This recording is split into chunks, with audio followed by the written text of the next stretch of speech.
There's a on-off switch in there that just that pulls down, and then you have to hold that one on. It's full up by the looks of it. He's got rechargeable batteries which just charge on there. It should be on.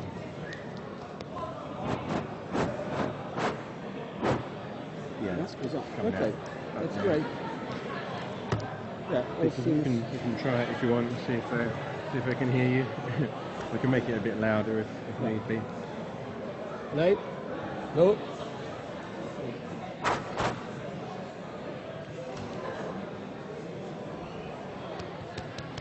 Not very loud, is it? Yeah. If you give me the box, I'll make it a little bit more sensitive.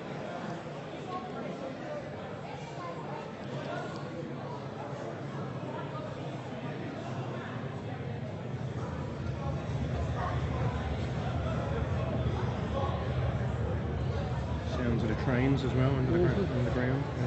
How's that? Is that better? Hello? Can you hear me? I don't think anybody. Hello? It's there, isn't it? I can't hear. I can't hear anything.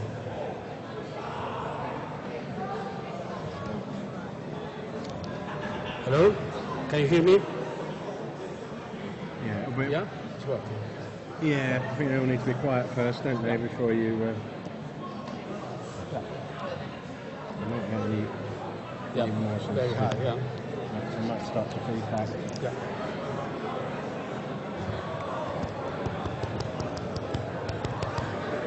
Definitely there. Okay. But yeah, we need to get some feedback, I think, from people out there, don't we? Is this at the maximum? It's a balance, really, because you don't want it to feed back once you start talking. Yeah. It's probably... That's on as well. So there are two microphones. They're on all the time, yeah. Okay. But this one is is better, and if you want to wander around as well. We just need to ask them really if they can hear you.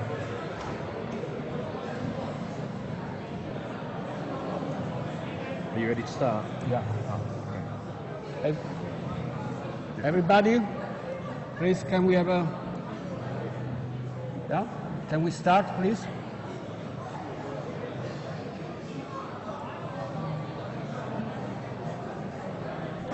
That's ringing a bit, isn't it? Yeah. So it's a ring now. Yeah, let's maybe nowhere. Still a bit sensitive. So I think that's going to be it. I think once everybody's quiet. I think you need to start speaking, really, don't you? Yeah. And ask for attention. Yeah. Okay. Can we get your attention, please?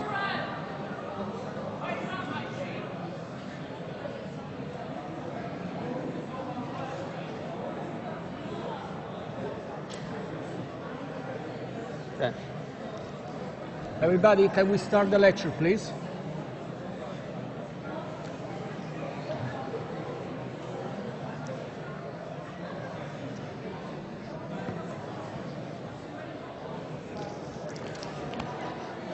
Okay, so first thing first,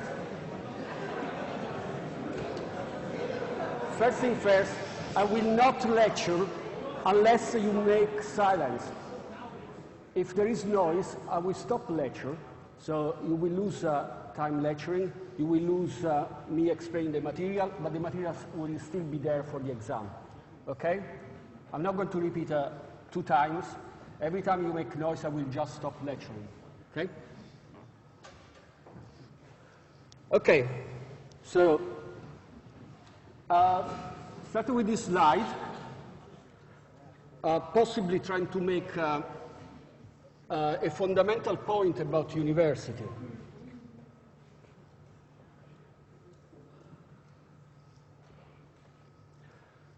And in university and science is called research.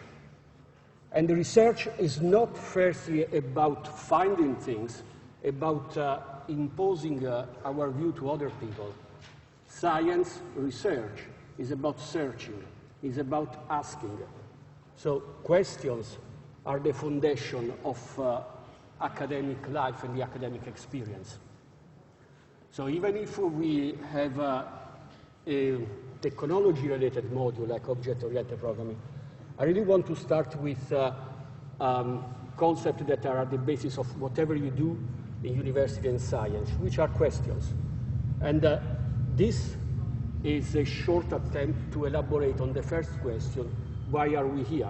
We are trying to understand, to ask questions, and to answer questions using logic and scientific methodology.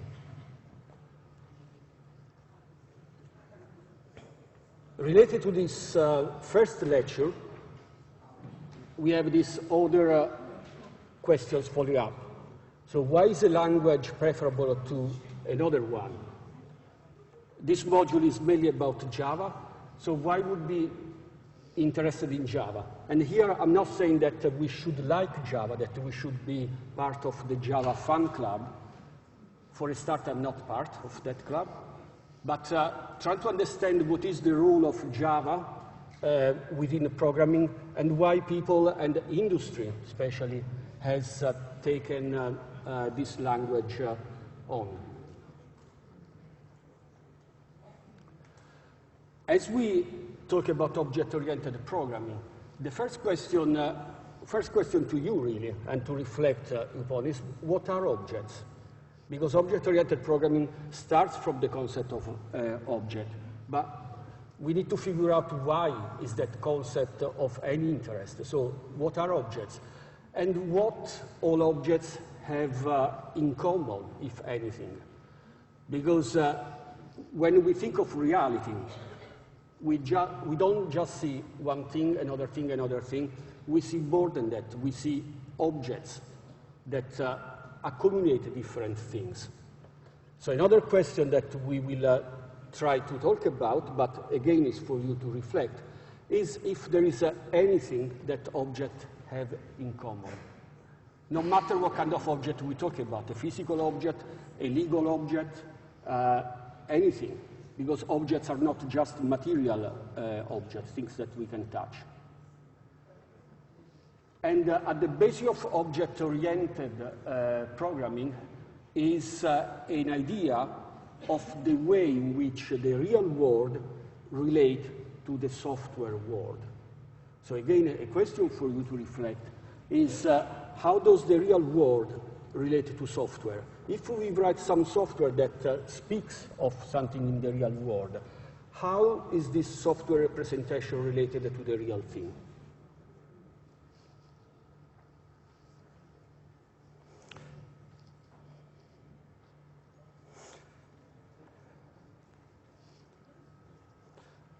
So this is what today we will talk a bit about. We'll see also some code relating to these questions. And the essence of this module is to introduce concept of objects and classes. Here, introduce is in red because it's not an advanced programming module on advanced object-oriented features. It's an introduction. So the objective is for you to learn to apply principle of object-oriented programming, object-oriented analysis and design in tackling programming problems, and so extends your programming skills that you already started learning in the first term, with procedural programming. So our expectation is that by the end of the module, you will be able to tackle programming problems more complex than the one that you've seen in the first term. But more importantly, is the way you tackle this problem is by applying the methodology you will see in these lectures, which is so learning how to decompose programming problems using object-oriented analysis and design and the programming. And by the end of the module, you should be able to use most of the object-oriented programming concepts. So not all of them, but most of them, and surely the more fundamental.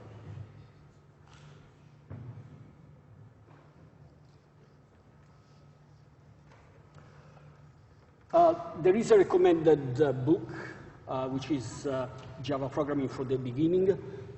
It's not really a textbook, so it's a recommended book because we follow the presentation as in this book, as explains the fundamental concept quite neatly and interestingly. About coding, we will use BlueJ, so as an IDE. So that is a software program that includes a text editor, a compiler, a debugger. So it's a simple IDE, especially developed for academia, very intuitive, very simple to use. All of you should learn BlueJ, even if you prefer to use something more common like Eclipse. One reason you should learn BlueJ, at least, is because the exam, final exam, will be using BlueJ.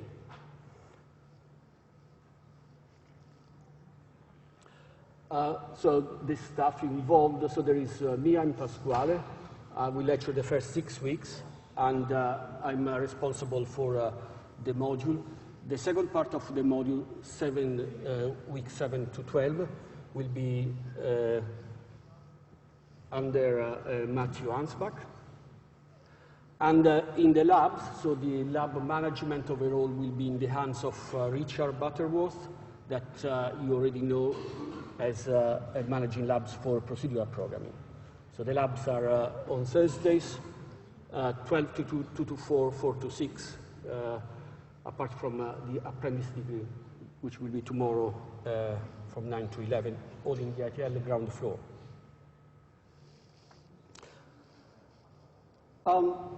Okay, I think most of you are interested in passing this module, so let me say a few words about the assessment. Assessment is 40% coursework, 60% a final exam.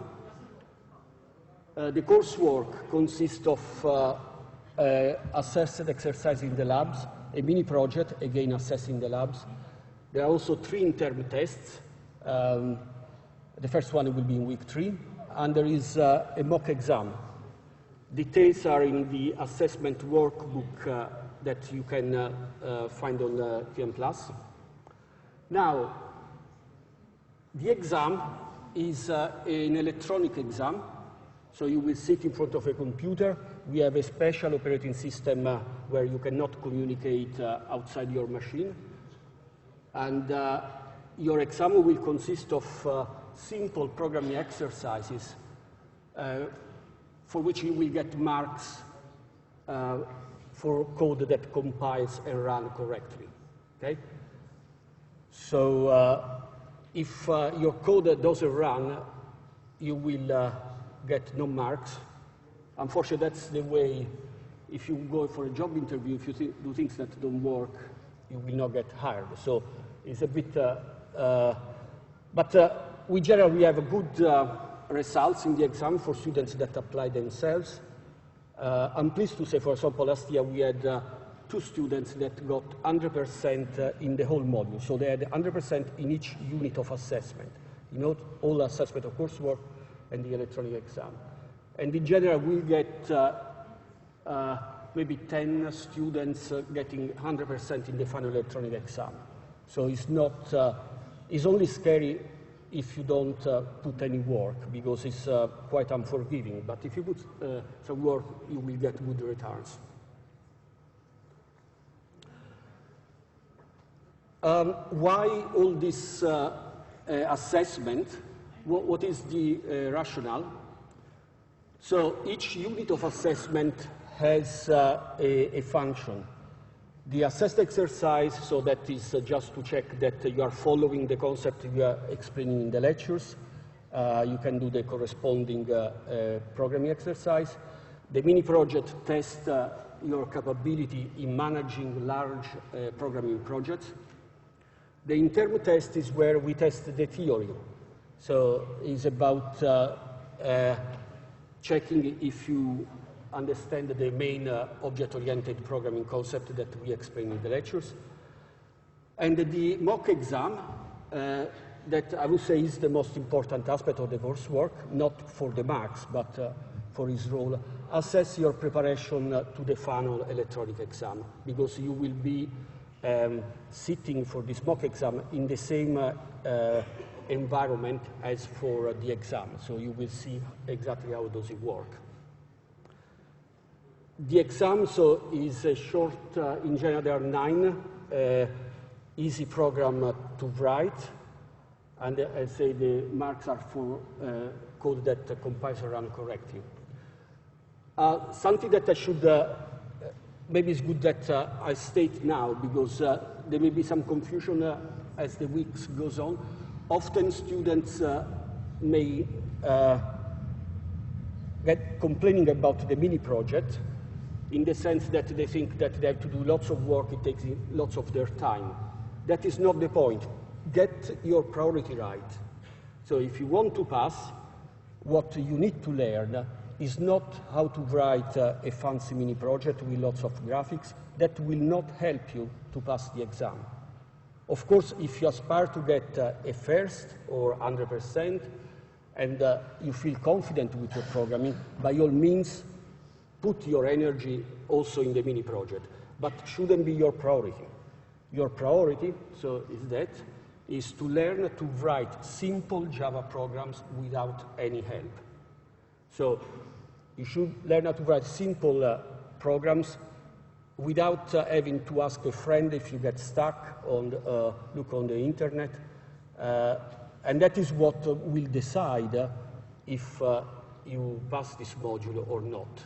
Because there is no way you can pass the module, as the exam is 60% and there is a hurdle of passing at 30%, that you can pass the exam only by the coursework. So, as we are there, let me show what the exam, this is last year exam, so that is what you will see, the BlueJ project. And then you will have the questions are here in this README file. So there are 9 questions of, in general, progressive difficulty. So the first, they are very simple, and as we get to the 7th, 8th, 9th, get a bit more complicated. So for example, the 9th last year was about writing some simple encryption and decryption system in Java. But so say the second question here is simply to write a constructor for a simple class. Yeah. So this is something that by the end of today you should learn how to write.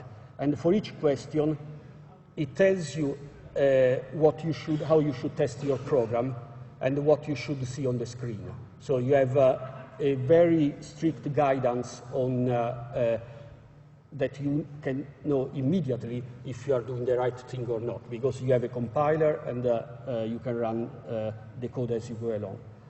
So here are the questions, and then the code is there. For example, this is for question 2, and here you are meant to write the constructor to solve that question.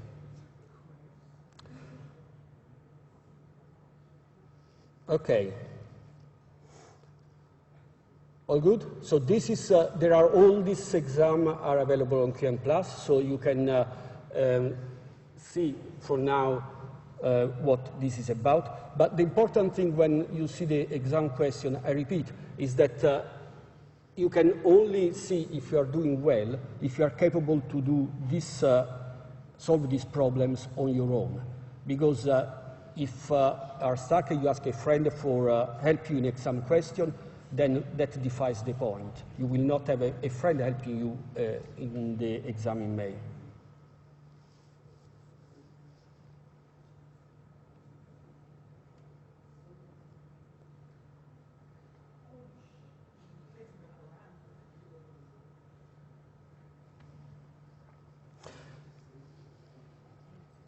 Okay.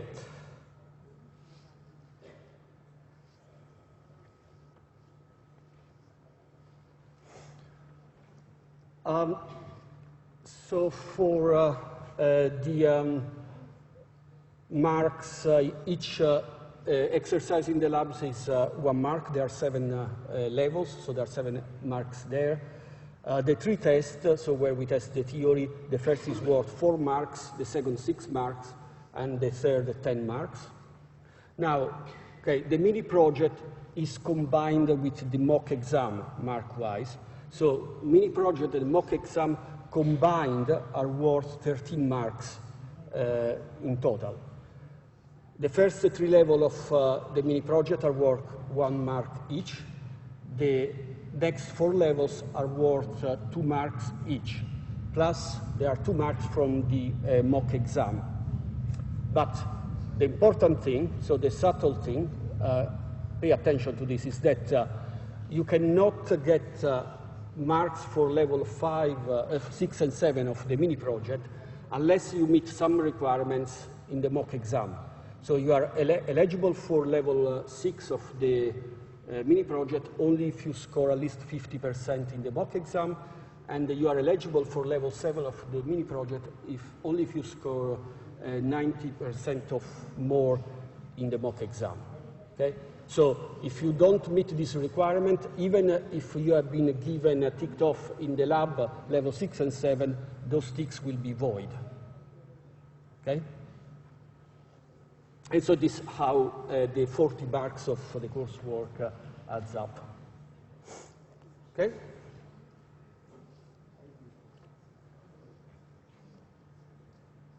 So yeah, remember when if you do your what you expect as marks for the mini project, you have to take into account the 2 marks of the mock exam too when you make the calculations.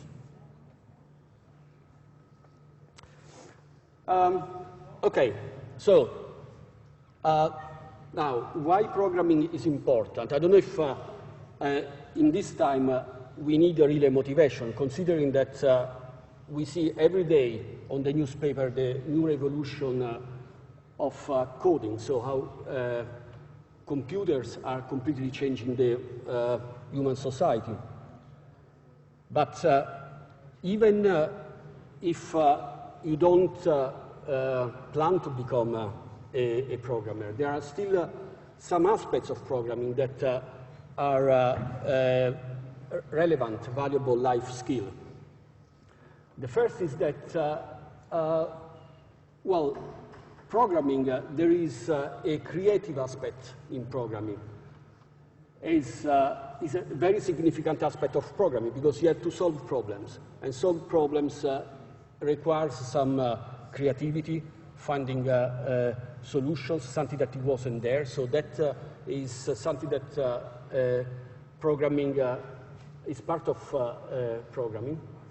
The interesting thing is that this creativity is combined with something that is, in many people's mind, very far in the spectrum, which is a systematic thinking. Because once you have the idea,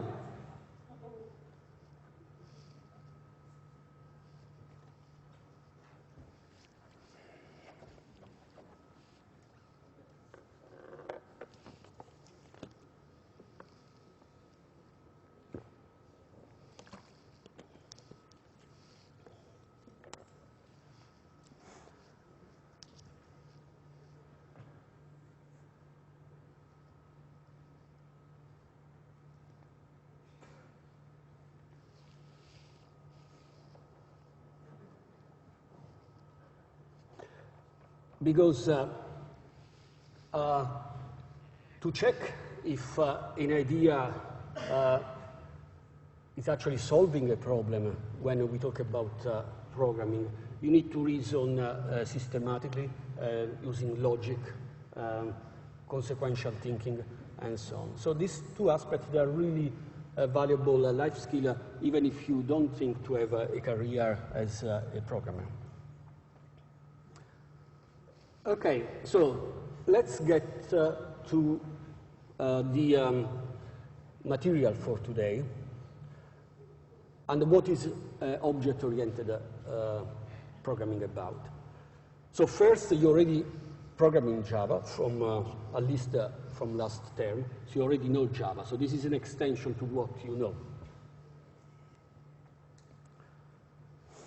And as I said, why has Java become so relevant? Is one of the most important languages in use in industry. And again, as I said, I'm not here talking of my personal preference for the language, but here I'm listing a few features that usually are considered contributing to Java's success. The first thing is a strongly typed language.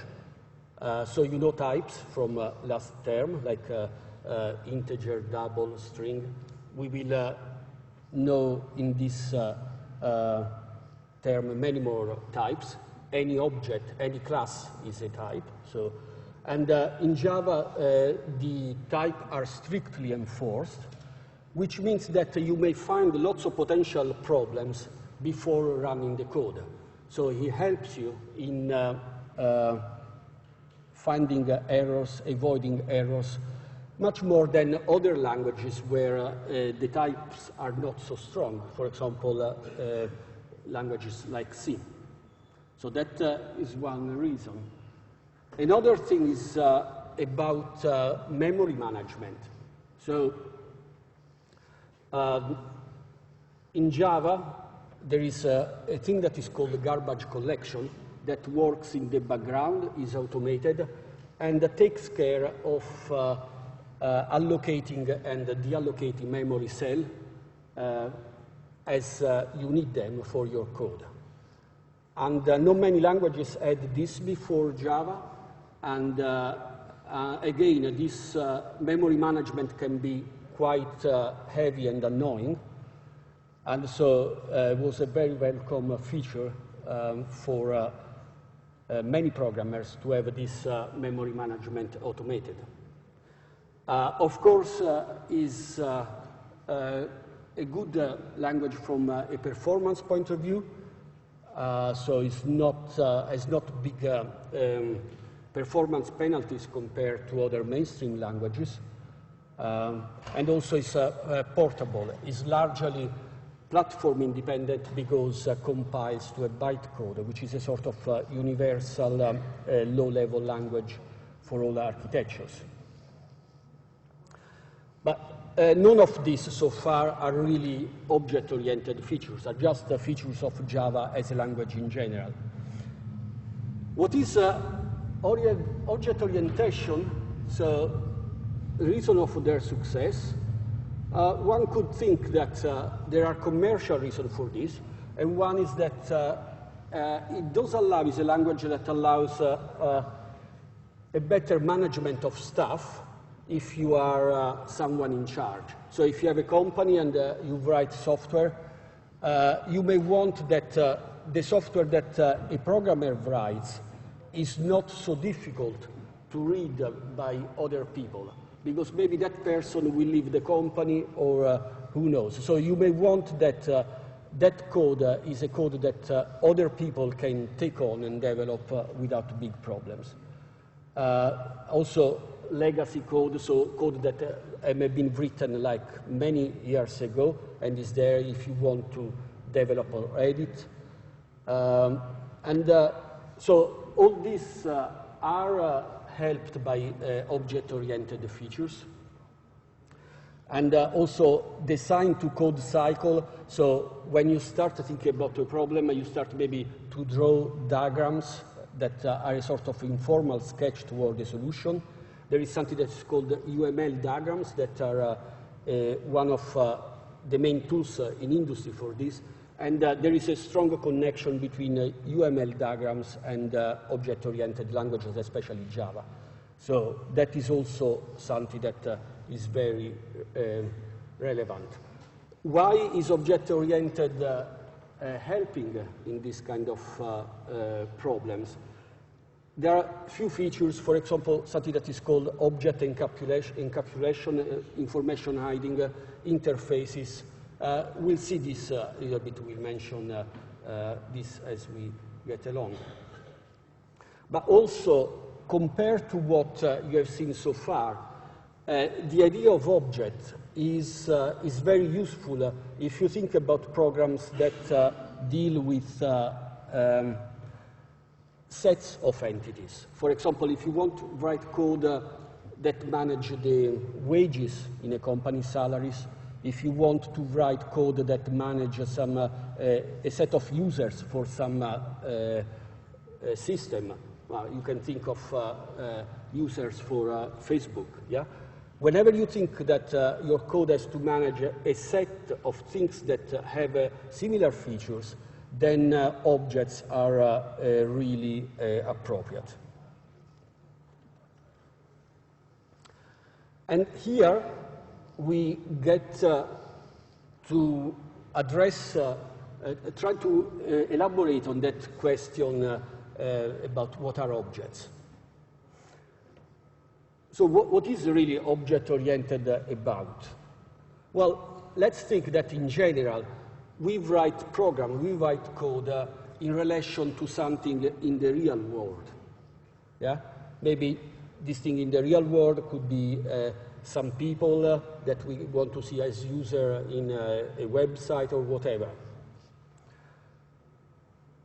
So these are the objects. So the objects that in the real world are relevant for our code are what object-oriented programming is meant to designate by the term object.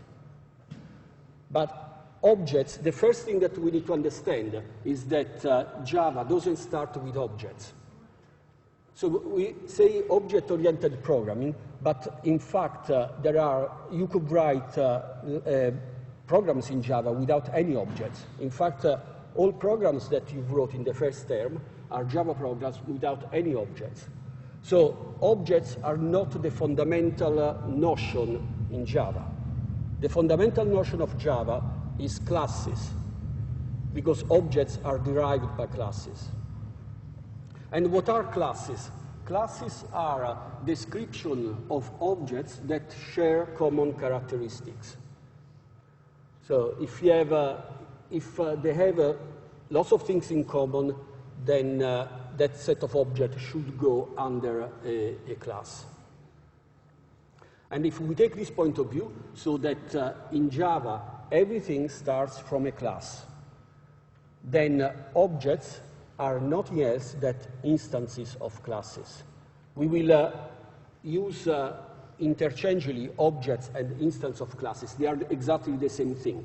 There is nothing of an object that is completely in isolation of a class. It's just an instance of a class. Okay, so let's see how this works in practice. Suppose that we talk about a program related to a university. For example, here we have a program that keep record and manage students' data. So what are the objects that are involved in these programs? Well, we can start thinking about the students are there. The program is about students. We want to keep records of students, so we need to talk about modules, courses. And also, there may be courses, so who is teaching the courses, so there are also lecturers involved. So you see, I mean, for example, these three class, lecturer, course, those would be classes in our problem.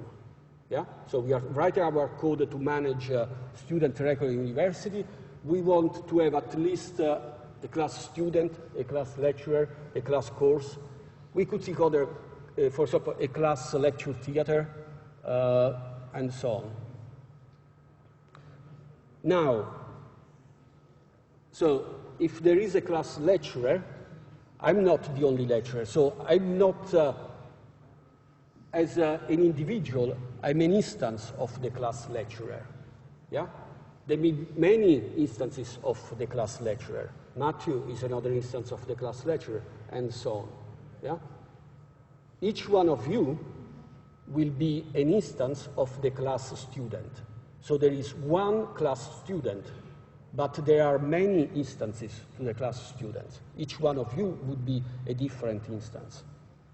So this is the very first concept that we need to understand, is that in Java, everything starts with classes, not objects.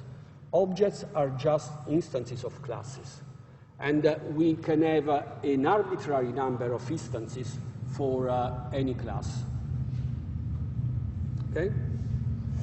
But you see, I wouldn't be an instance of the class student. Okay? So the instance is an object, is kind of an instance of a class that describe the feature of that object. The feature of my role here are not described by the class student. They are probably described by the class lecturer. So I would be an instance of that class. And if you remember, another question that we had in the very first slide was what all objects have in common. Yeah? So we can think about students, lecturer. We can think about a bank account or an insurance contract or a mortgage, or we can think about a building or a boat or a car. All these are objects of a very different nature, but they are all objects. Is there anything that accumulate these things that have apparently nothing in common? And well, there is, at least according to the object-oriented view of the world. So there are three things that all objects have, no matter their nature. And these fundamental aspects are state, behavior, and identity. So what is the state? The state of an object is what you can see in an object in a specific moment. So if you were to freeze time, what can you see about this object? That's the state of that object. So for example, if I take a student as an instance, John Smith, say is a student that is in the first year here at Queen Mary, and his state today, possibly in this hypothetical software that we'll see, his state today would be the marks that he has had for courseworks in the module as attended. Yeah? If I consider the state of John Smith after May exam, so if I take his state in July 2017, I will see his results for the exams for his first year modules. Okay? So as a freeze time, so as I take a snapshot of an object at any given time, I get its state. What are the information that characterize that specific object? The behavior is the dynamic of the object. Objects change. They are not staying the same. Yeah. Today, you haven't done a certain set of modules. In a year time, you will have done those. You will have marks for those. So your state, seen even from a software point of view, in this hypothetical university maintenance system, will change.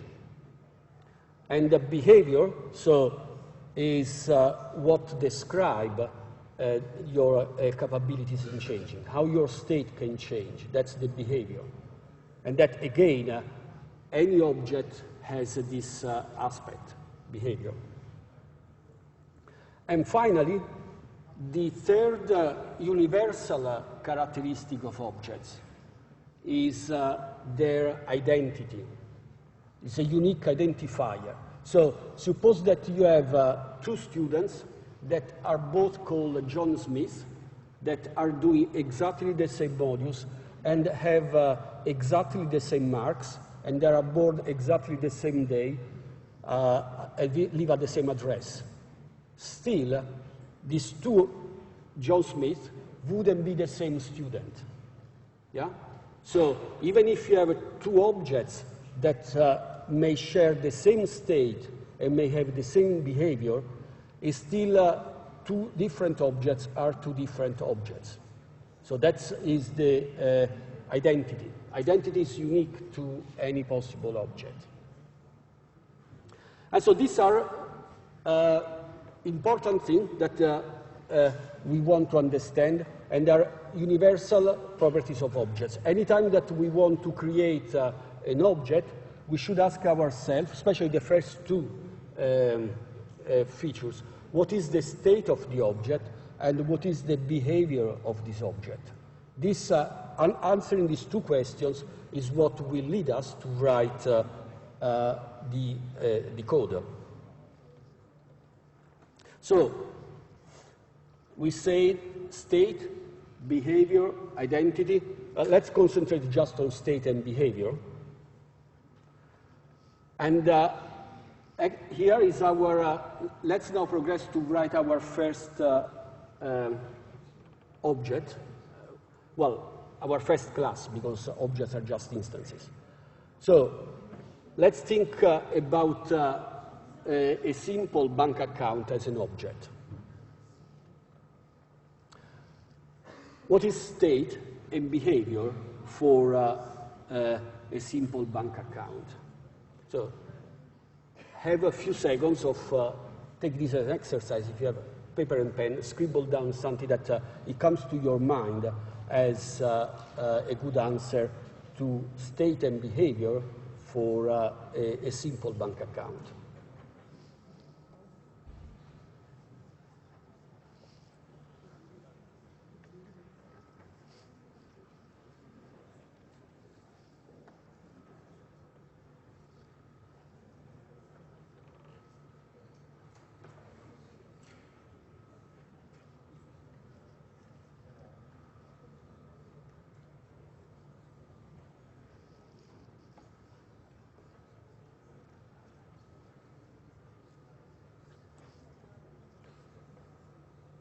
So for state, yeah, the question would be, if you were to freeze time in a given day, what would be the most salient characteristic, what would stand out more in a bank account?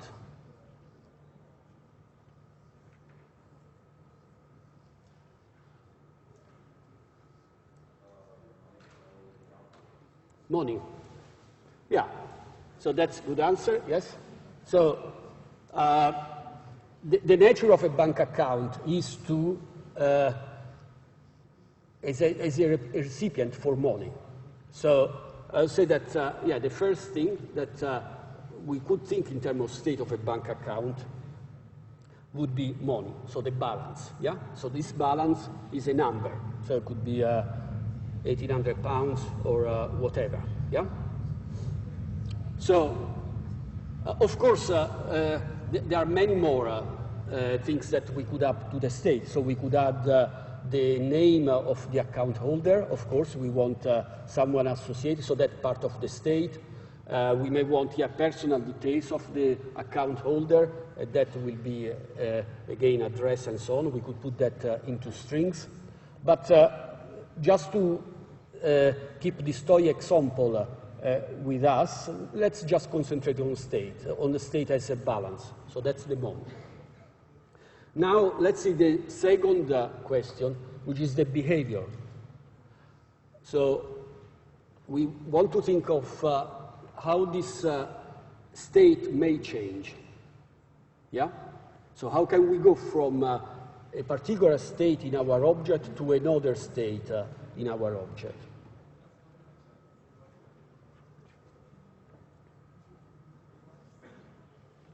And imagine, I mean, if we talk about money, we could agree that is by adding or withdrawing money. Yeah? Sorry? Right. So here I'm not talking about an interest account.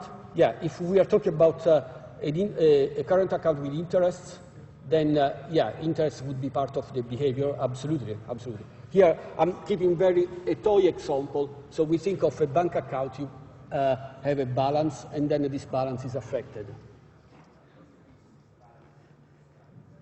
Sorry? Sorry, I can't hear.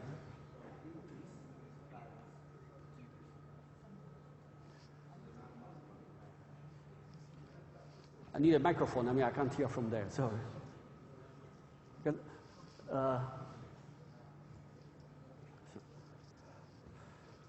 So hopefully we agree on that. So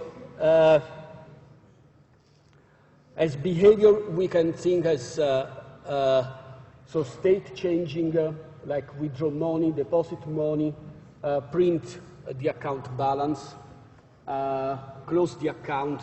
All these are behaviors that we can associate with a bank account.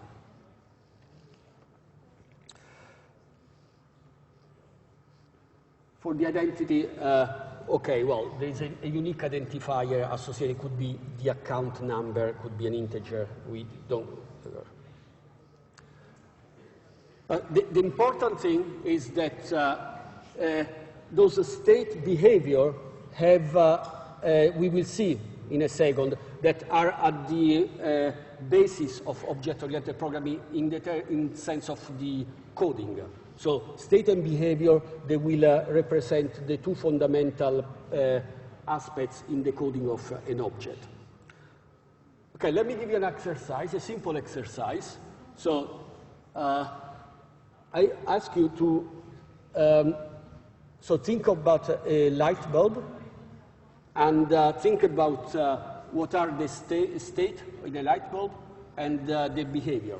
So how, so if you, as an analogy with the bank account, now have a thought about this. So that's the first exercise. If you have pen and paper, you can write state light bulb is this, behavior is this. And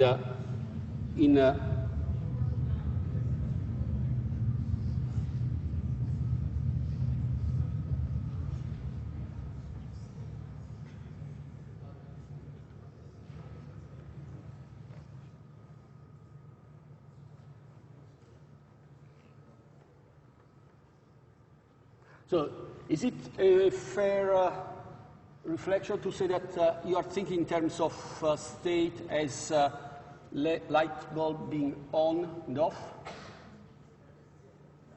Yeah?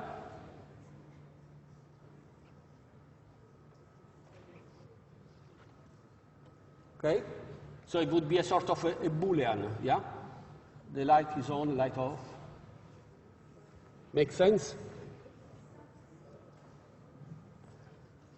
And maybe as behavior, we may think that to change the state, so we can switch on a light, we can switch off a light.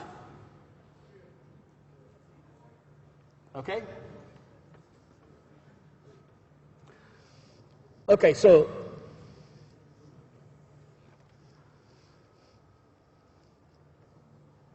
that's fair, but I put that exercise to show the potential pitfall of this reasoning. Because, for a start, if we think of a light bulb, the real state of a light bulb is an incredible complex thing to capture. Yeah? So we should describe, if we want really to describe the state of a light bulb, we should describe its physical state, which would imply to describe its atomic and subatomic particle, would take forever. Even so, for the simplest objects, the real state is beyond the complexity that as human or even software can manipulate. So what happened there? What happened in Java, in programming, but has happened to us in the everyday life, is that we make incredible simplification about reality. We make abstractions. Yeah? We don't care about all this infinite complexity of a light bulb state. We just pick a few properties that are relevant for the objective that we have in mind. Yeah? So, and this is the first thing that we want to keep in mind when we are going to write classes and object, is what are the features of this complex real-world object that are enough for the purposes of my programming. Yeah? But the second thing is that our description of an object in terms of state and behavior, it really depends on the objective that we have for that object. So we can take the same object and we can end up with completely different software objects. So for example, okay, can you think of two different definitions for this class light bulb? Yeah? So we had this one that we saw as on and off, and then a switch on and switch off. What would be another definition for light bulb?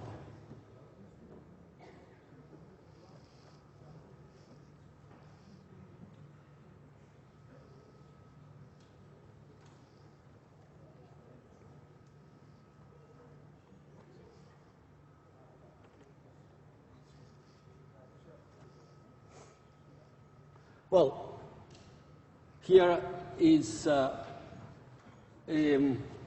perfectly reasonable description of a light bulb for a different purpose. Suppose that you have a hardware shop, so you sell light bulbs, then the state of the light bulb, it wouldn't be if the light bulb is on and off. The state would be things like the brand name, the power, the distributor, so who sells this, what kind of attachment this light bulb has. For example, it could be a bayonet or what else. The stock, so how many of this product you have in stock are available, and so on. Yeah? So you have the same object, but you have a completely different descriptions in terms of state and behavior for the same physical object. And all this depends on what is the purpose of your code.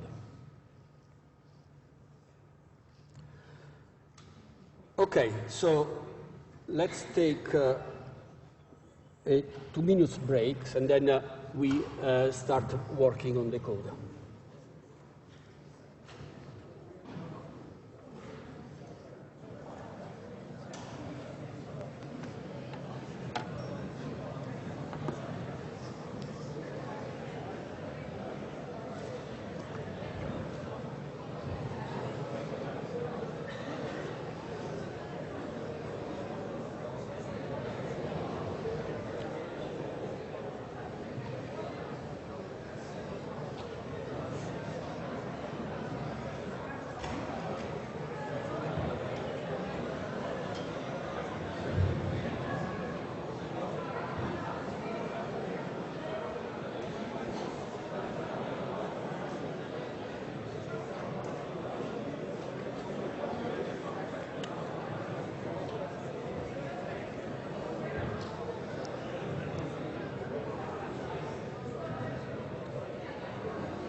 to upload them in advance? So I like to read through the weekend beforehand, just to go through whatever. Do you know if that's possible? I give the general topics, but for the lectures, because I change after. Throughout yeah. So I prefer to have. I will reflect, but usually I'll post for that reason after. Yeah.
Okay.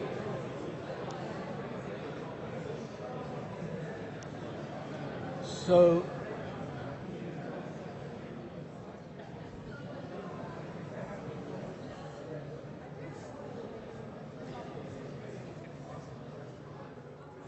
this is how a class declaration look like.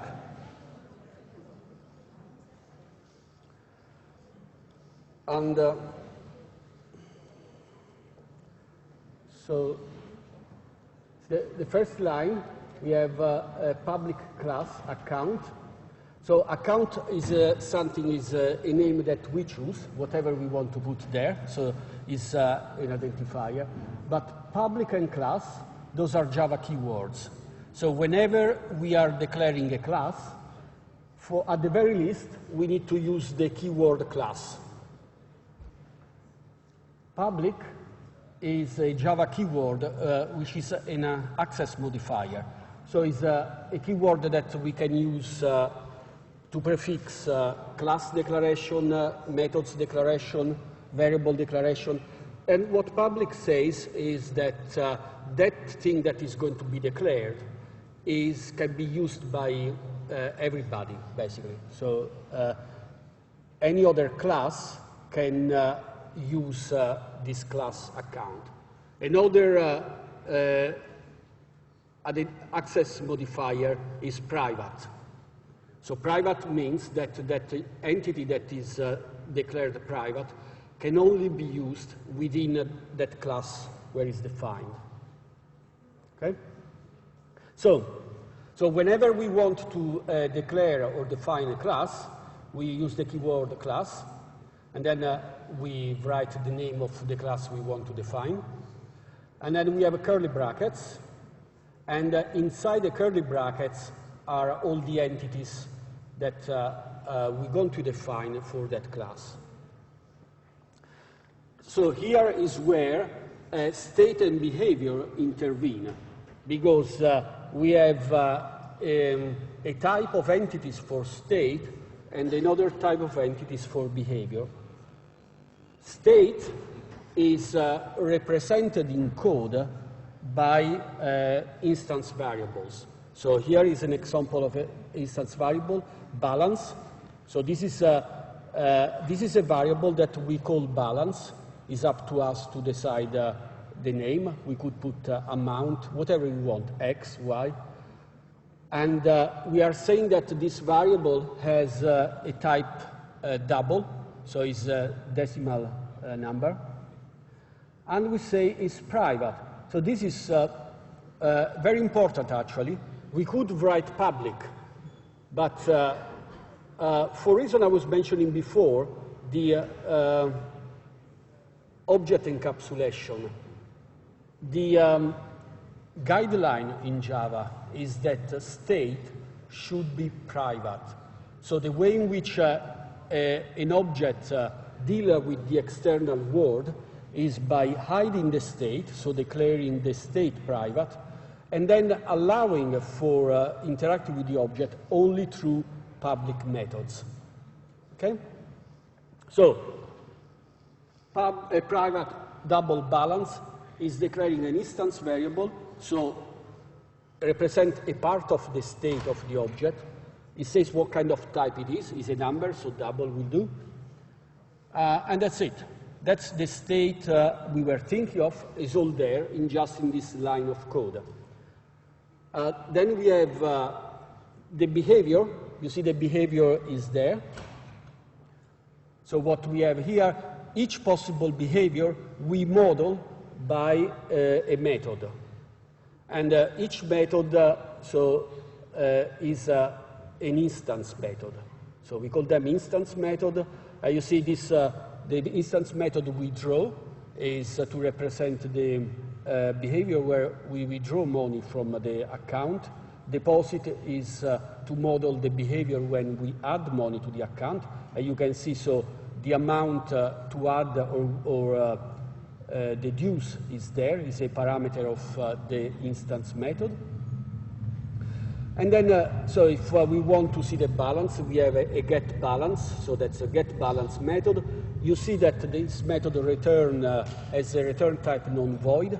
It means that this method will return a value. And as you can imagine, so what value we return? Well, it will return the balance there, right? Okay? And close, so that's to model if we want to close the bank account. So now, what I didn't mention before are these two things there, a public account, a double initial balance public account. These are not variables because there are these parentheses after, so they may have arguments. So they are not variables. They are not method either because they don't have a return type. So this is a new category of entities. They are called constructors. So they look a little bit like method. So they take arguments. The thing that you need to remember is that they don't have a return type and have the same name as the class. Yeah? So constructor must have the same name as the class. And what are constructors there for? Well, they do something very, very simple and something very, very basic. You cannot have objects without constructors. Constructors are there to construct objects. As we said, in Java, you don't declare objects. You declare classes, and then you get objects as instances of classes. And the way you create objects as instances of classes is by calling the constructors in the class. Okay? So if I want to create an object out of this class, I will have to call either this constructor or this constructor. Okay? So now we have all ingredients to start object-oriented programming. We know how to declare a class. We know how to define, i.e. declare the state of the objects through instance variable. We know how to define the behavior using instance methods. And we know how to create objects out of the class by using constructors. This is, to start with, is all we need for working. And so then we needed to write now some code there inside constructors and but for example, so what would be the code in get balance? What should I put here?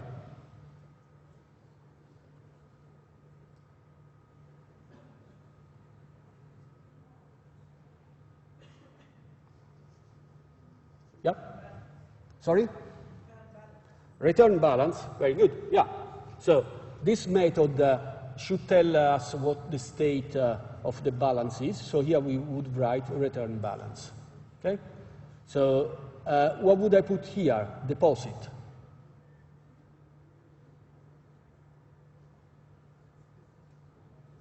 Yeah?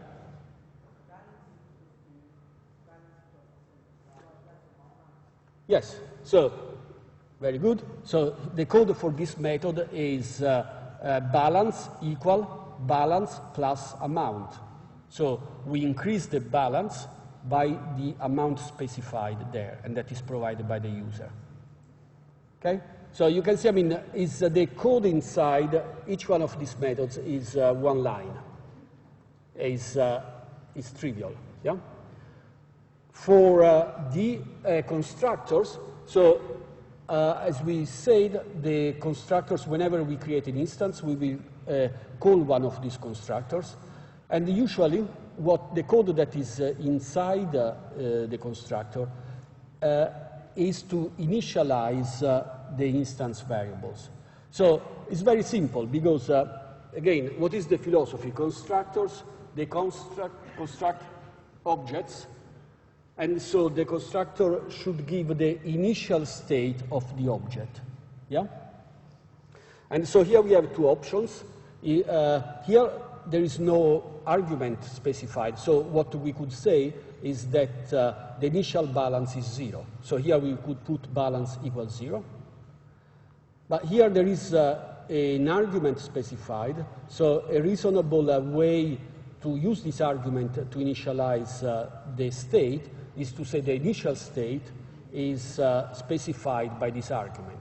So balance equal initial balance. Okay? So let's see this at work.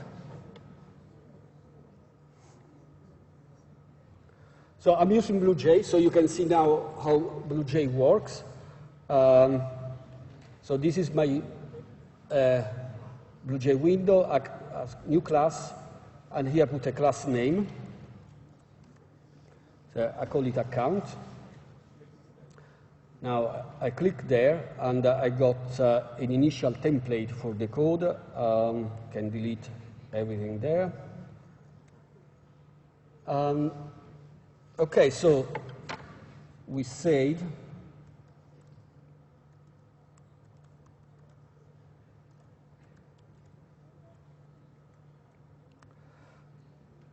So let's write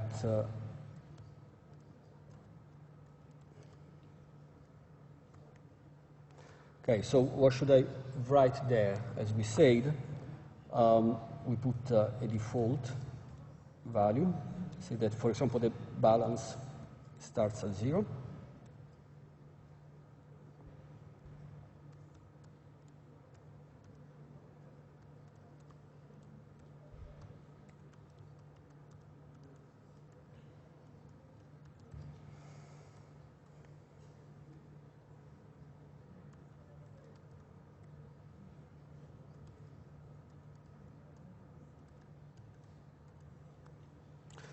Okay. As convention, you see that I'm using capital letters. So classes name guidelines is to use capital letters to start with, and variables and methods name usually start with a lowercase.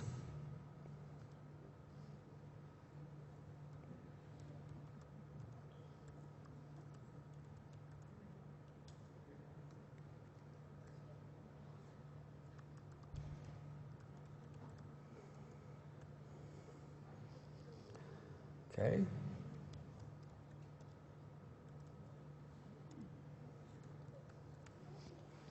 As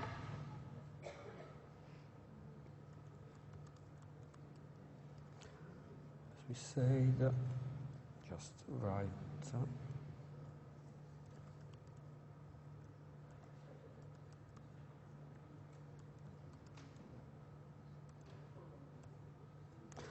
Okay, so you can see a bit how these things works there.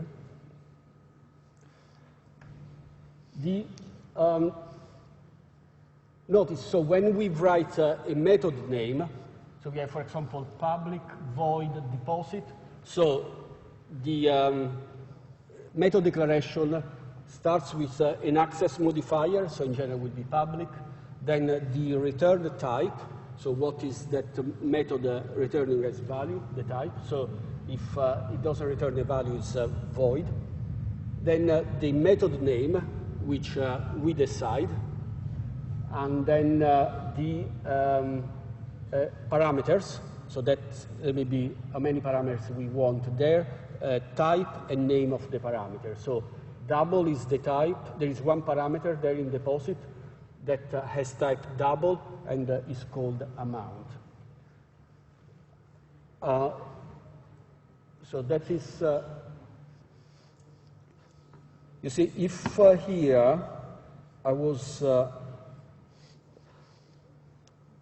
if I were not to have a return, what would happen there?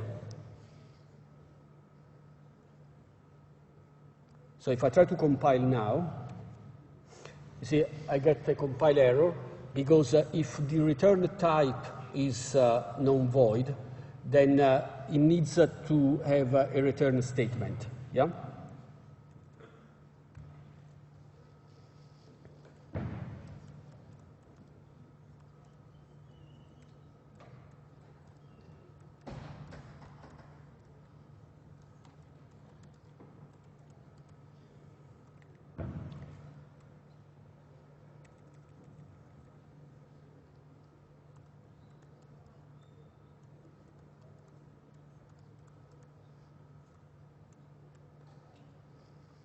Okay, so is the name, another thing to understand is the parameter names. So is this name amount relevant or not? So can I change that amount with whatever? Yes or no? So, well, let me try. So let me put X there. Is this going to work? Why is it not going to work?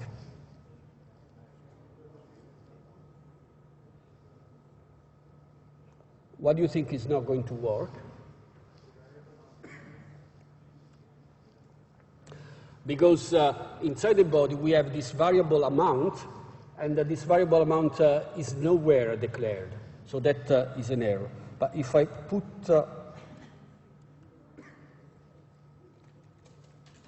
X there, then it's perfectly fine. Okay? So the name of a parameter has no really meaning whatsoever. As long as it is used uniformly without that method, we can use whatever name we want. So amount was just something that would help us human to understand, but for Java is irrelevant. Okay, the other thing that we want to talk about is that we have here, so we have two constructors, but they could be two methods, but they have the same name. So is that a problem? Well, clearly it's not a problem because the code compiles. But why is not a problem?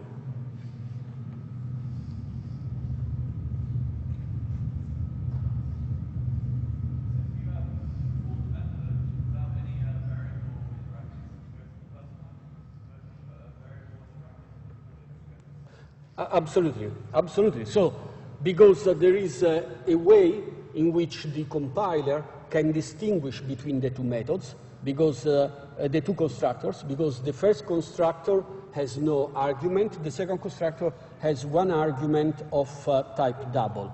So, as long as you write methods with the same name, that can be distinguished by the number or types of its parameters, then that is fine. That is called overloading. So in Java, this is a general phenomenon. You can overload the meaning of a name by using for different behaviors.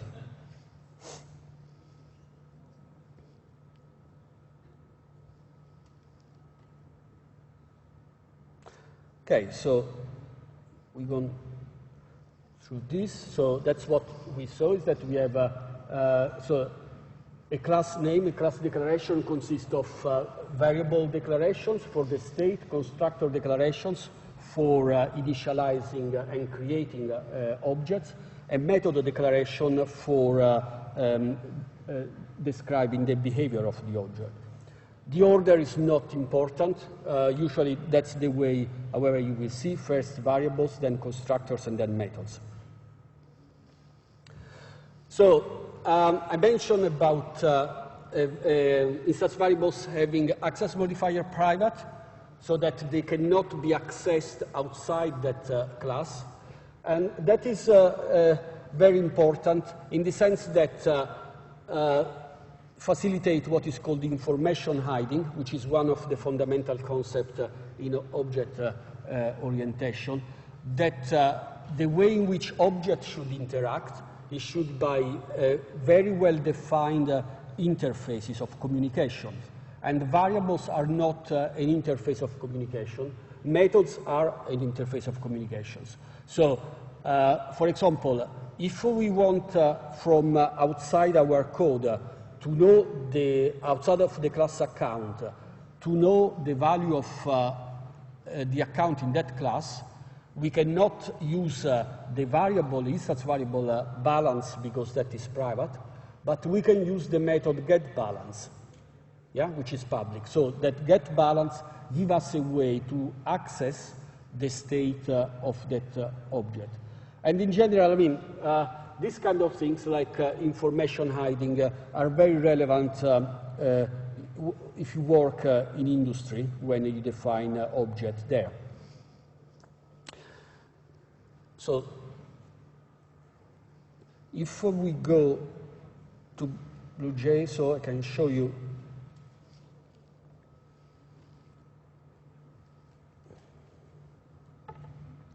So once we are in BlueJ, we can create instances, and so we have these choices here. So if I click here, I will create an instance of this account that will be created by calling the constructor with no arguments in the account. So if I click here, ask me if this name is okay for that instance. I'll say okay, so there it is. So this is my first object. So we are now seeing the first object in Java is this.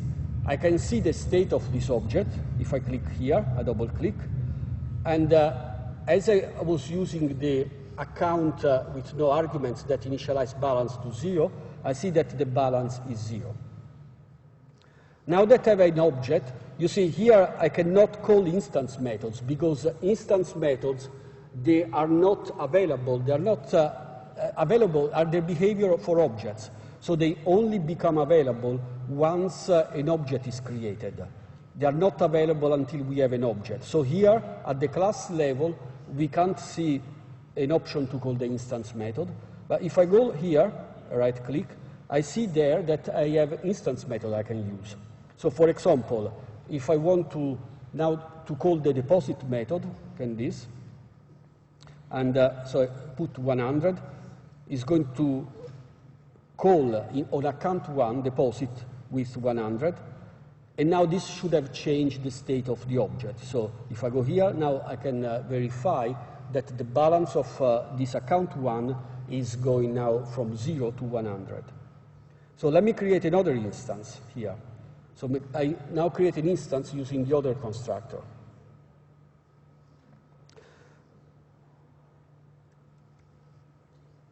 So I'm creating there.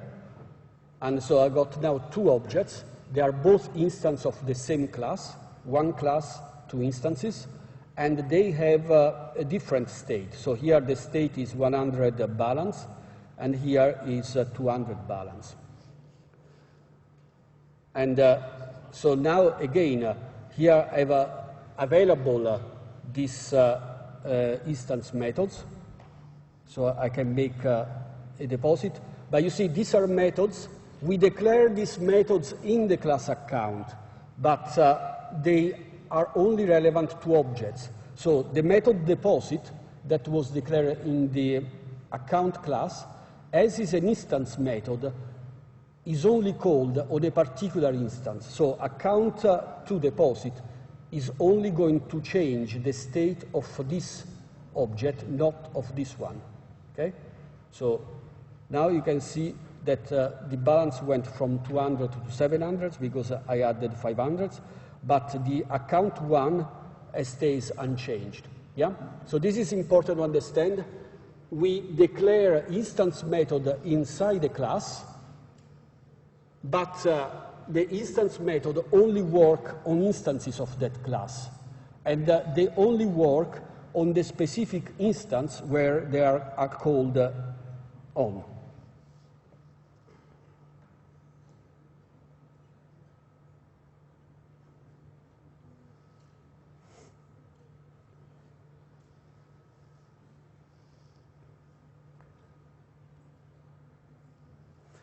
So that's the declaration structure for all possible instance methods. We will see next week that there are other methods. Actually, you know very well the other kind of methods in Java is the one that you've been using in the first term. You never used instance methods in the first term, but you used methods, and the one that you used were class methods. And the class methods have the keyword static. So the class methods are methods that can be used within a class, but for instance methods, those are declared in a class, but they can only be used in a particular object. So that is, if there was the keyword static there, it would be a class method, otherwise it's an instance method. So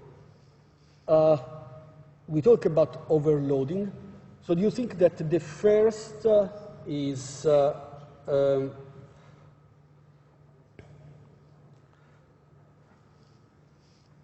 the first example valid or not as an example of overloading? We are using the method deposit. So I'm talking about this. Okay, the method deposit.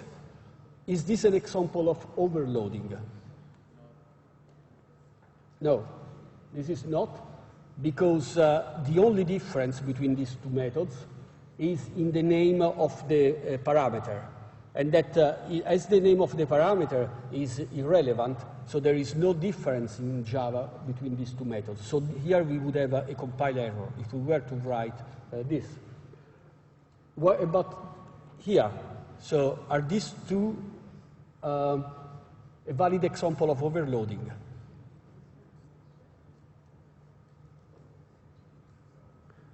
Yes, these are fine, valid example of overloading because Java can distinguish these two methods by checking that they have a different numbers of parameters. Also, if they had the same number, if here we had, instead of double in the second, int, then it would have been valid because the compiler could make a distinction as this has an argument of type double and this is an argument of type int. Okay, but as they are there, the first example is not valid. So what we have seen so far, we've seen that Java, the primary notion is class, not object. Objects are derived from classes, and class is a blueprint for creating objects.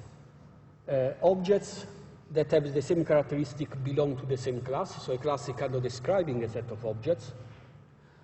The state of an object is defined by its instance variables, and we have seen an example in balance.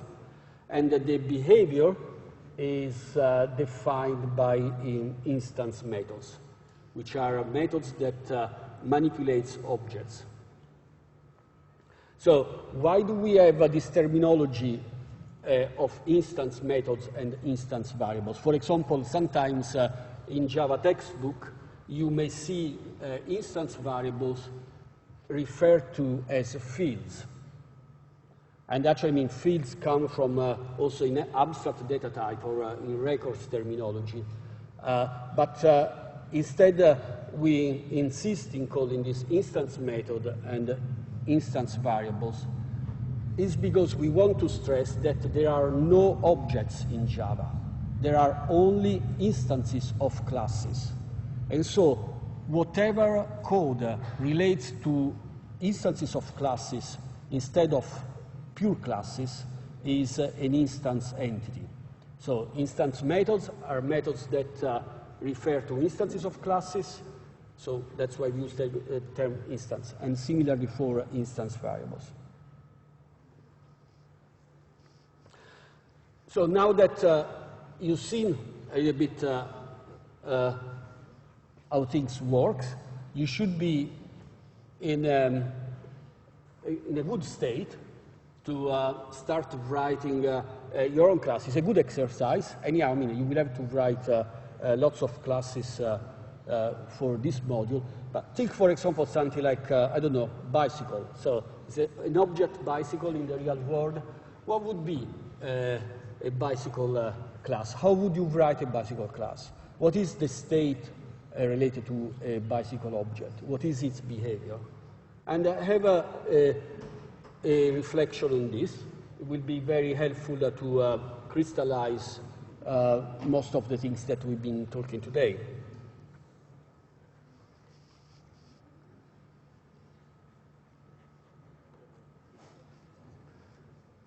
So, again, another thing that we saw is about constructors. And the first thing we say is that a constructor's name have to be the same as the class name. So you cannot change a constructor name to be something that is not the class name. That would be a compile error. And a class can have more than one constructor.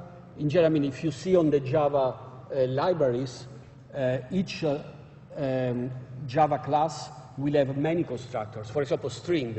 If you, we will see how string, that you already know, string, the type string, is just the name of a class in Java. And if you go in the Java API and you see the list of constructors for string, there is a long list of constructors. There are many. And that is an example of overloading. Okay, so we saw how in BlueJ we create objects, but in general, so that was just using BlueJ functionalities. If we want to create objects within Java code, so we need a keyword, we need a new keyword, which is the new keyword. It's called new. And this is what, how it works.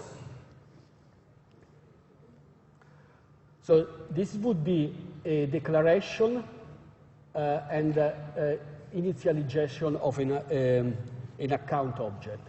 So we are declaring a variable named account1, and we specify that its type is account. So this is the declaration. We are declaring a variable account1 of type account. And then here we are giving it an initial value. And the initial value is the instance, an instance of the account class that we are creating by using the keyword new and the constructor with no arguments that we had in that class. Okay? So this here is something that you should be familiar with. It's just like when you do int x equal 3. So this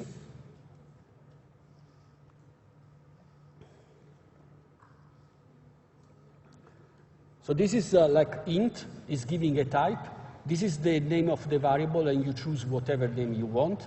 So this would be like int x, and that's the declaration.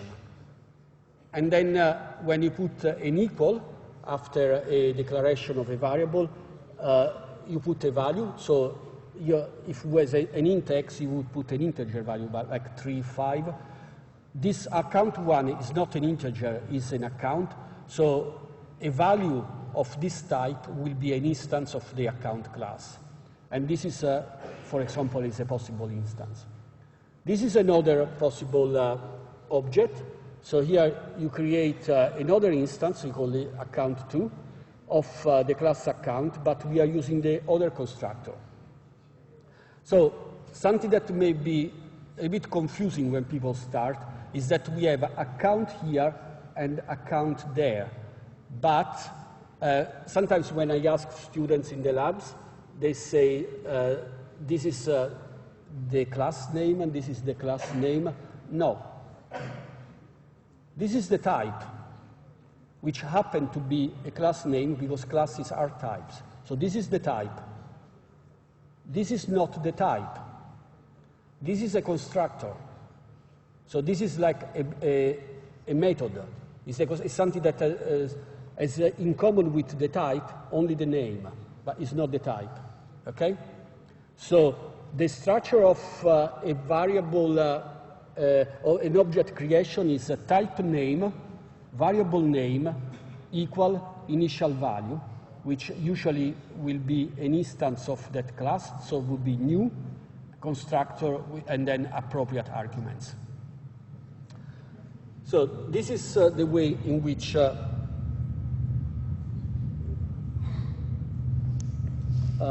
in Java this is generated.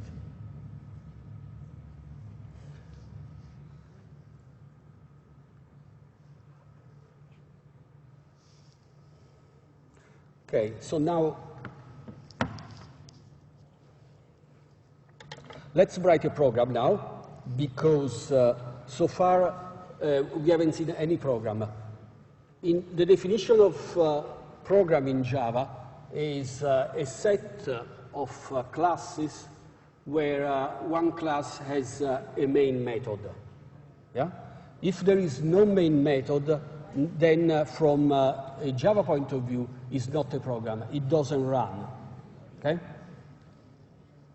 So let's make something running there. I could add the main method here, but just to be neat, I'm going to create a new class.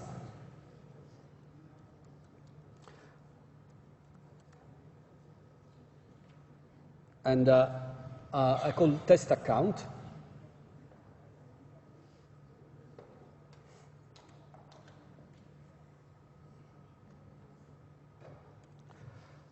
And this should be familiar.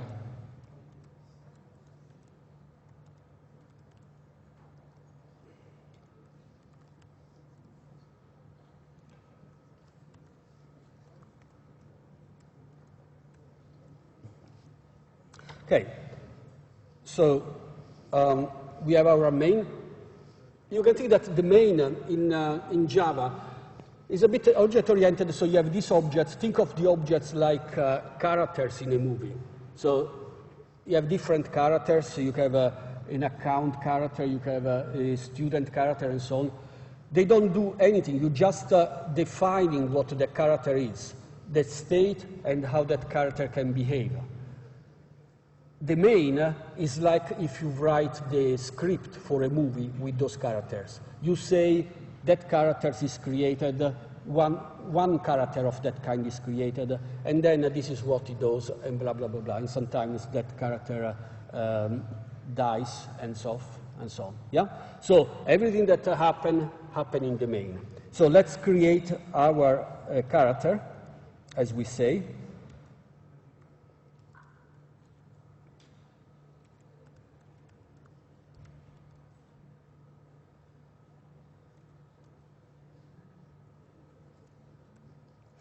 Okay, that's it. So we haven't done much, but we have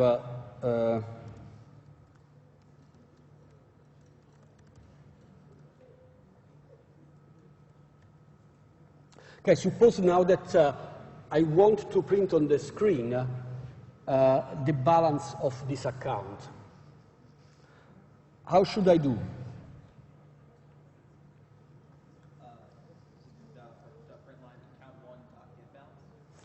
Very good. So first I write the name of the object. So whenever I want to use the behavior of the objects, I will call an instance method.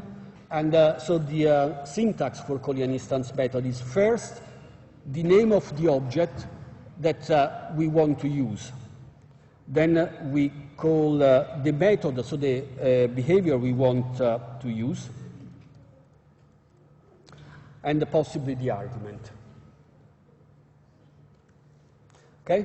So that's it. So this is our first Java program where we have a class. So I can run this. And if I use BlueJ, so I go in test account, and I see now that I have the option of calling the main. So if I click on main there, that program will run. So if we run, there it is. So let me run it again. And it prints the balance of that object, and that object at balance 0. So because it was, if now here I put 500s, what happened now? So I just added here an argument, but in fact I'm done, from the compiler point of view, something significant is that I changed the code in the sense that now I'm calling a different constructor. So the behavior could be very different. And if I run it now, unsurprisingly, I got 500 there. So the interesting thing there is that we can create as many instances as we want there. So if I do something like this,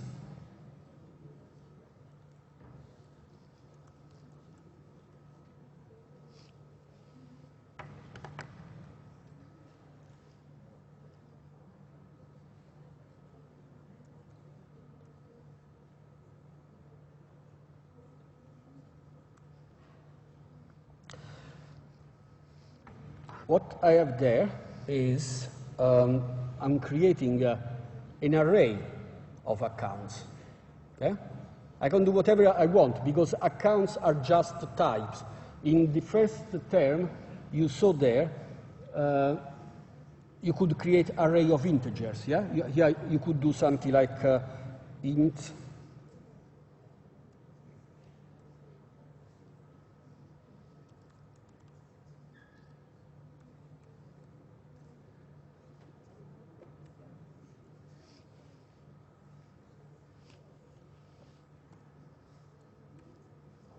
Okay? So you know already how to do things like this, but that's exactly the same. So account, once account is declared, from the Java point of view, is just a type, as any other type. Yeah? So whatever you could do, well, most of the things you could do with integer and so on, you can do with these types that you create, that we create. So I'm there creating an array containing 30 accounts, and I can do whatever I want. So why don't I do something like this?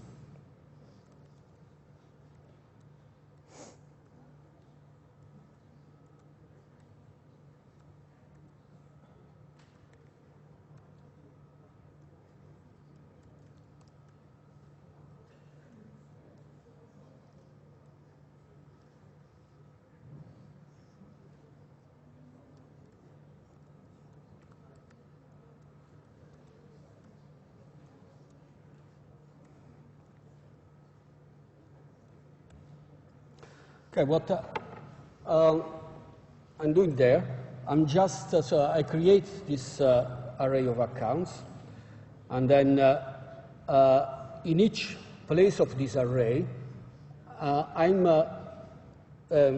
put in there an account object, so created by new account, and I'm calling so the constructor with an argument, and the argument is I times 100. So in this loop, so when the loop is 5, that will be 500, yeah? So, well, let's see if that is what I wanted to do. So now, what are our objects? Are not ACC1, so each object, the name is account I. So if I run this,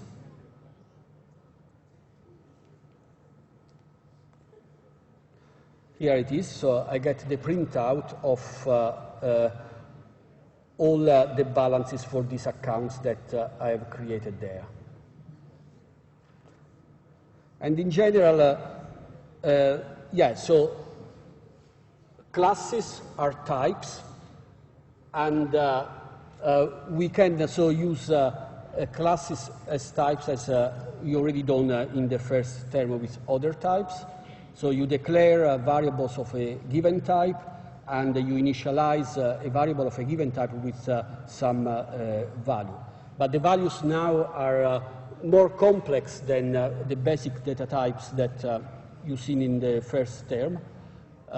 Actually, not of all, because you already seen strings, and the strings are examples of classes, as we see here. Okay. So, any questions on this?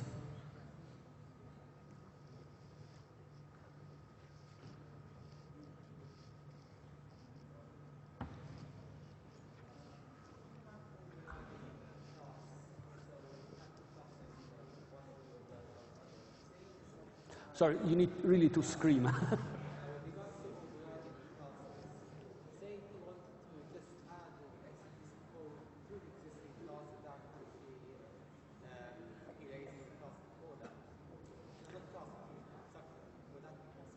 So you need really to speak very, very, very loud.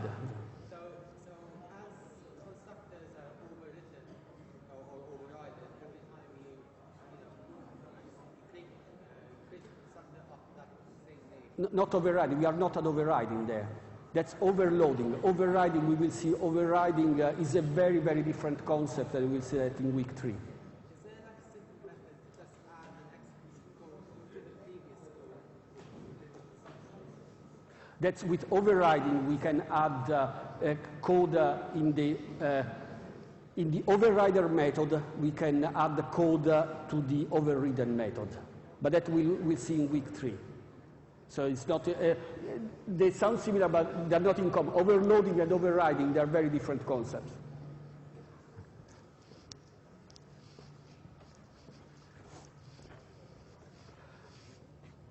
Okay, so one thing that is worth mentioning, and let's go back to the usefulness of object-oriented programming, is that here we saw that we have something that we declare once, the account class, but inside which we may have some complex state and behavior. So here this is a toy example, but you can think that in a real bank account there is loads in terms of state and behavior. But we write that class declaration once and for all. But then, once we have that, we can create an arbitrary number of instances, millions. So that is an advantage, say, of object-oriented compared to other programming techniques. Because in other programming techniques, so, well, you may say that in C you may write structures for this when you store some information for a type, but in structures you don't have a behavior. Structures only capture states. So the idea that you have some programming entity where you encapsulate state and the behaviors of that entity is what is really at the heart of object orientation. And think, for example, of applications like, think of Facebook. So in Facebook, if you have a user account, there are over 2 billion users in Facebook. Each user in Facebook is an instance of a class user account. The class is defined once, so the code is actually quite short, but its use is enormous. You can create 2 billion and use 2 billion instances of that single defined entity. And that, I think, is really at the basis of the importance of object-oriented programming. If you don't have further questions, is everything clear for today? Yes or no? Yes? Okay. So it's very, very important that you practice. For this module, the labs are essential. You cannot learn in programming unless you practice. It's like learning to drive a car, yeah? So it's very important that you do all the labs, you come to the labs, attend the labs, and you work at the labs. Okay? Thank you very much.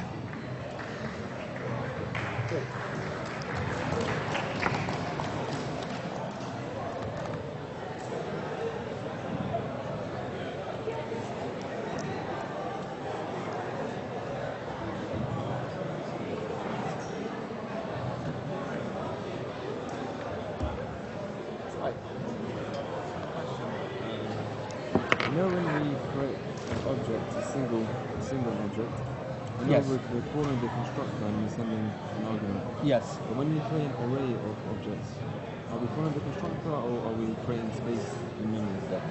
Yes, this is a declaration. This is a declaration and initialization. This is just a declaration, yeah. So here we are just, it's like if you were just to do like this. So it means, yeah, that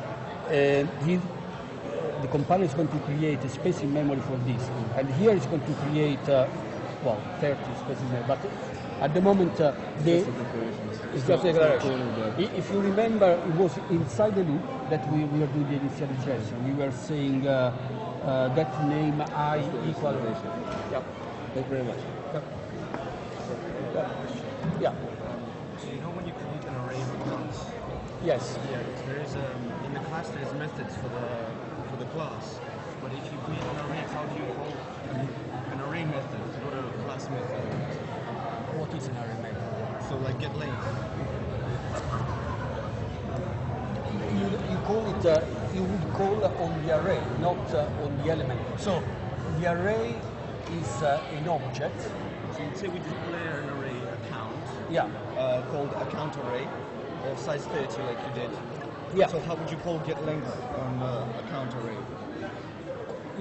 Account array dot name of the method. So that Get length. Yeah. But wouldn't it by default go into the class method? Try and look for that method in the class instead of. No, because that array is an object. Yes. Yeah. So it's an instance method. As long as whenever you talk about an object, and if you call the instance method of the object, it will operate on that specific object, not on the general class. Okay. So the But- syntax for it would be account array. And then instance methods. So dot get length. Yeah. If that method is not a method about the accounts, it's a method about the arrays. Yeah. So whatever is an instance method for arrays, then is array name dot instance method for the. I've just tried this and it keeps getting a syntax error. Well, I should see. Sorry, I'll ask in the lab. Then. Yes. Hi. What was the name of the book again? Sorry. Name of the book. It's Java programming from the beginning. Okay. King, K.M. King, I think. Yeah. I'm not sure if you really answered the question, but why would that two constructors? Yes. Sorry. Why would that two constructors? Why? Why would that two constructors? Two constructors. Well, because you may want to give the options to people to create methods in different ways with different values. So sometimes you may want to create a method using some description, some other description, and so that's why you will want to have a different. If you will see in the Java API, all main classes in the Java API, they have a long list of constructors, just to give to the user the capability of more freedom, more freedom in. Yeah. Yeah. Yes.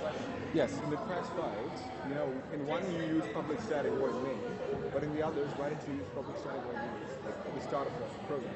Right. Well, because static is a keyword. We will talk about this next week. But static is a keyword for class methods and class variables. But we were talking about instance method, instance variables. Yeah. So whenever we have a method and we don't use static as a keyword, it means it's an instance method. So it's a method that only works on instances of the class. Whereas whenever we use the keyword static, that method is a class method. And actually, you cannot call an instance method from a class method. This is something we will see next week. But so in the first term, you only see static class methods. Yeah. So you never created objects. Yeah. You know the term account. Did you use the term account for the main because it's relating to another public class account? What do you mean? Because you created first an account. Yes. And then in the main you created again account new. Well, that was he was creating a record. You're creating a record. Well, I was creating an instance of the account class. So the account class was declared in the other file. Yeah. But what happened there is that Java will see account ACC1, say, and ask ourselves, can I find this class account in some file? We look for it. Okay, look for it. Yeah, so then we link to the two. Yeah. Yeah. Previously in procedure programming, every Yeah. single program you wrote, you always started with like public static void main. Yes, but as I said, I mean, you haven't created any objects so far. Yeah. So that's today is the first time you see how to use objects in Java. I just have one now, but isn't record also a type of an object? Records? Are you using Yeah. getter, setter methods? Yes. Those are normal objects, right? Yes. Strings are object classes. Most things in Java are classes. Yeah. So we will talk a bit about that also next week. Yeah. Okay.